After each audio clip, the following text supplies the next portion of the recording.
Right, good evening ladies and gentlemen, it's Vloguary for the 6th of January, which will make this either the 4th or the 5th video, given I've missed out a couple of days over the weekend. Earlier today I managed to slowly but surely drag myself out of bed to the first gathering of the Cambridge Antiquarian Society, which is one of the oldest civic societies in Cambridge and is everything to do with archaeology and local history in the grand scheme of things. Slightly beyond my pay grade, if I can put it that way, or rather not my pay grade, my kind of area of historical expertise. We had a talk about some archaeological finds, past and recent, at Peterborough Abbey, and this is basically where the cathedral is on the precincts, and was all about what was there before.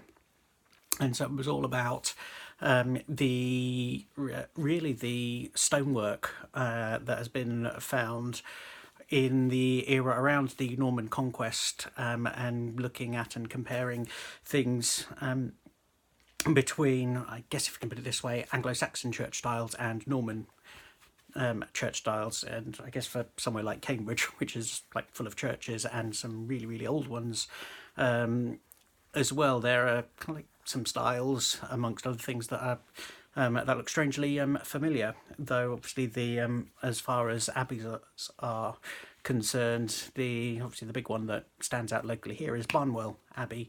Obviously there's not much left of it, which is, I always think it's a little bit of a shame, actually, that we didn't keep at least one of the abbeys kind of like working or functioning, especially when you look at the size of the ruins, and as well as some of the reproductions and imaginations of what the abbeys might have looked like. Have a look at Bury St Edmunds and what the reimaginations of the abbeys looks like there, because I recently got hold of a book all about the history of the town, and it looked quite splendid. And I was like, why did you have to burn down the place? Yes, okay, you can, take all the treasures and do what you like with them, Henry VIII, but, can you leave the building standing, or at least just put homeless people in there?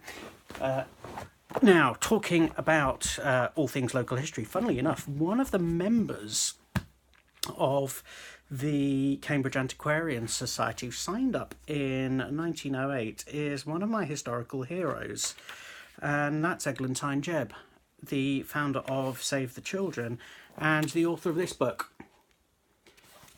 Cambridge, A Brief Study in Social Questions, which I think actually, as far as local history books is concerned, is one of the finest books ever written on Cambridge the town. In fact, it's one of the finest books ever written on Cambridge, just generally, because it's not one of those books which basically says, oh, and this splendid chap got up to this sort of jackanapes in the JCR, MCR, you name it.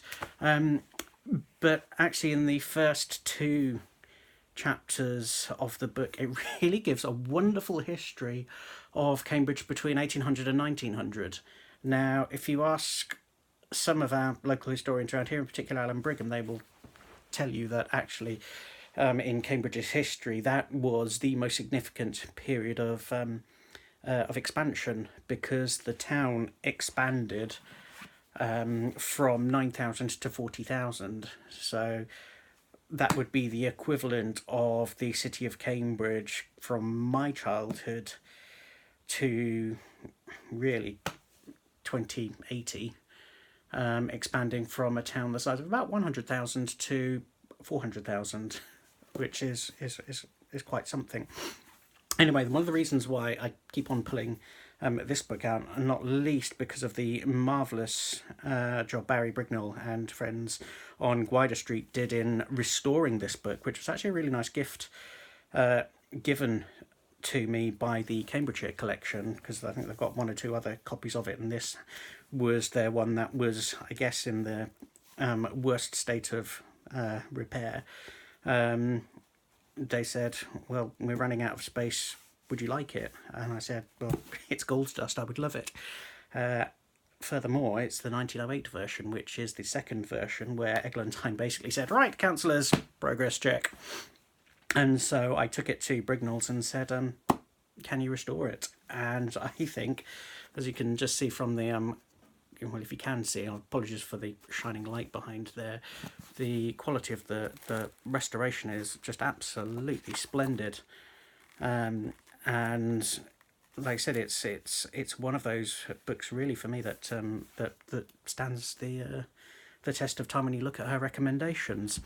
I pulled out another few things from All Things Local History, because I'm also on the committee of the Cambridgeshire Association for Local History, and every year they produce a review that looks something like this.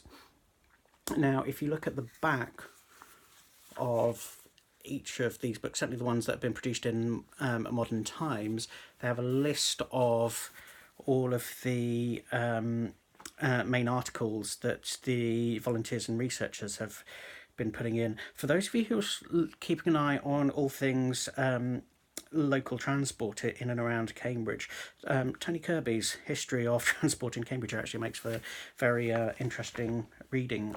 He also, funnily enough, Tony Kirby, formerly of Anglia Ruskin University, did the presentation a couple of years ago at the Mill Road Winter Fair on the history of Cambridge stations, and a certain Professor Stephen Hawking just rocked up in his wheelchair.